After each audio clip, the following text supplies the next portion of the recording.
हरिओम. लाओत्सेचा ताओबोध. योगदास श्री जयगणेश जोशी यांचे प्रवचन. संतुष्टपणाची किल्ली भाग 2. हे विश्व, ही पृथ्वी, येथील चल अचल सजीव निर्जीव सृष्टी असे सर्व त्या एकाच एक ताओ तत्वामधून निर्माण झालेले आहे. याचा अर्थ हे सर्व एकमेकांना एकाच आत्मतत्वाने जोडलेले आहे. ते एकाच परमब्रह्मात वस्ती करून आहे. याचा अर्थ आपण आणि येथील प्रत्येक वस्तू, प्रत्येक गोष्ट आपलाच एक भाग आहे. ते आपणच आहोत. आज आपण मानवी देही आहोत, परंतु कालपर्यंत आपण यापैकी सर्व काही धारण केले होते ते आपणच आहोत. ही सर्व आपलीच पूर्व अभिव्यक्ती आहे. आपण उत्क्रांत होत होत येथपर्यंत यात्रा करत आलो आहोत. एकच आकाश, एकच सूर्यप्रकाश, एकच हवा, एकच पर्जन्य जल, एकच जमीन आपण वापरत आहोत. मग येथे कोठेही कसलाही भेद असू शकत नाही. जसे आपला देह आणि त्यावरील सर्व अवयव एकच एक आहेत, तसेच येथील सर्व काही एकच एक आहे. आपण आपल्या देहातील कोणत्याही भागाला इजा करणे म्हणजे ती आपल्यालाच इजा करणे असे आहे. याचप्रमाणे येथे कोणत्याही वस्तूला हानी पोचवणे म्हणजे स्वतःलाच हानी पोहोचवण्यासारखे आहे. हे सर्व एकरस, एकसंध, एकरूप आहे. प्रत्येक जण त्या ताओचा हिस्सा आहे. प्रत्येक जण विश्वाचा हिस्सा आहे. प्रत्येक जण प्रत्येकाचा हिस्सा आहे. येथे विध्वंस करणे म्हणजेच आपणच आपल्या घरात स्फोट करून आग लावून आपलेच घर उद्ध्वस्त करणे आहे. आपण माणसे ठार मारणे म्हणजे आपल्याच कुटुंबातील व्यक्तींना ठार करण्यासारखे आहे. आपण कोणाचा दुस्वास करणे म्हणजे आपण आपलाच दुस्वास करणे असे आहे. आपल्याला सर्वांबद्दल अशी भावना हवी की सर्व मीच आहे. मला सर्वांमुळे या सुंदर जीवनाचा आस्वाद घ्यायला मिळतो. तसेच मी असे पाहिले पाहिजे की माझ्यामुळे सर्वांना जीवनाचा आस्वाद घ्यायला मिळेल. मी कारखाना चालवून शेकडो जणांना पोसत नसून ते कारखान्यात काम करतात म्हणून माझे पोषण होत आहे. हे सर्व व्हावे अशी ताओची इच्छा आहे आणि त्यासाठी तोच सर्वांना ऊर्जा देत आहे. येथे कोणाचे काहीही नाही, सर्व ताओ आहे. हे विश्व आपल्या सर्वांचे घर आहे. या आणि ते सुंदर राखा. स्वार्थाने बरबटून ते विद्रूप करू नका. आपल्या घरात कचरा केलात तर त्याचा आपल्यालाच त्रास होईल. ते साफ ठेवण्याचे आपलेच काम आहे. येथे जे आहे ते आपल्या सर्व कुटुंबाचे आहे.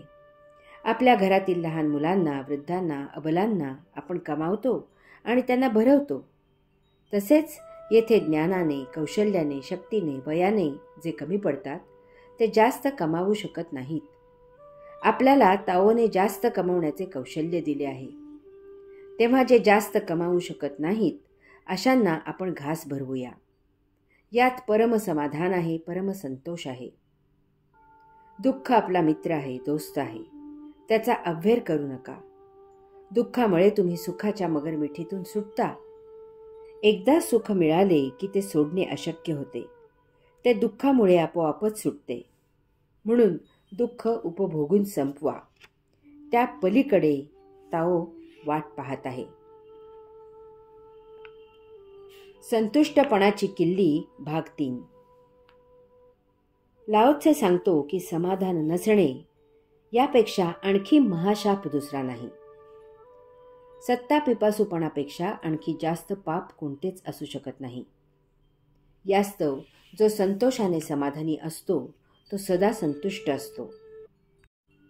राजा ययातीला 100 पुत्र होते. ययाती जेव्हा 100 वर्षाचा झाला तेव्हा त्याला न्यायला यमदेव आला. ययाती म्हणाला की मी आत्ता कुठे उपभोग घेऊ लागलो आहे. तेव्हा यमदेव अजून काही वर्षे थांबा. यमदेव म्हणाला, मला तुझ्या बदली अन्य जीव दे, मग मी जातो. राजाने आपल्या कुटुंबियांना विचारले. सर्वजण एकमेकांकडे पाहू लागले. तेवढ्यात त्याचा सर्वात लहान मुलगा पुढे आला आणि म्हणाला, मी जायला तयार आहे. सर्वांनाच आश्चर्य वाटले. तेव्हा तो बालक म्हणाला, जर 100 वर्षे जगून 100 पुत्र होऊनही माझ्या वडिलांना तृप्ती झाली नसेल तर मी येथे वेळ घालवण्यात काहीही अर्थ नाही. मला वेळीच येथून जाऊ दे. कितीही झोळी भरली तरी मानवाची झोळी कधीही भरली जाणार नाही. ती सदा रिकामीच राहणार आहे. त्यामुळे मानव कधीही समाधानी आणि संतोषी असणार नाही. तो सदा हपापलेला आणि दुर्मुखलेलाच असणार आहे. यामुळे लाओ त्से सांगतो की समाधान नसणे हा महाशाप आहे. सत्ता पिपासू वृत्तीमुळे राजकारणी एकमेकांनी एकमेकांचे काहीही बिघडवलेले नसताना एकमेकांचे शत्रू होतात. सून आली की घरातील सत्ता संपुष्टात आल्यामुळे सासू सुनेला छळत असते. अधिकारी हाताखालच्यांना सतावत असतात. सत्ता आली की त्याची धुंदी चढते. त्या नादात माणूस हैवान होतो. दुसऱ्याला गुलाम करण्यात मानवाला किती विकृत रस आहे त्याला काही सीमा नाही.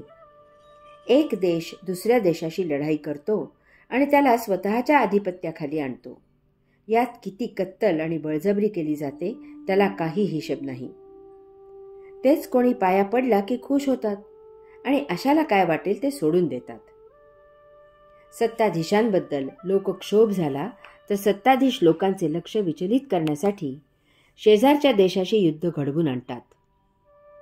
यात किती आणि कशा प्रकारचे नुकसान होते त्याची त्यांना पर्वा नसते. काहीही करून सत्ता टिकवायची असते.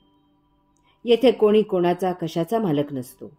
सर्व काही येथेच सोडून जायचे आहे. सत्तेच्या आहारी जाऊन कोणाचा छळ करू नये. ती बळजबरी असते. सत्ता पिपासूपणा हे महापाप आहे. कोणी फक्त काडी टाकण्यापुरता निमित्त होतो आणि आपल्यात भडका उडतो.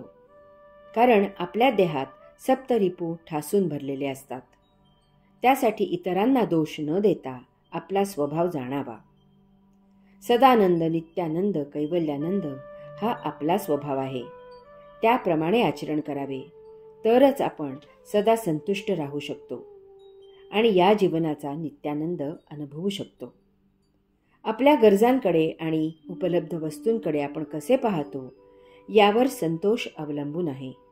तसे नसेल तर राजा भिकाऱ्यासारखा वागतो आणि तसे असेल तर भिकारी राजासारखा वागतो. हरि ओम.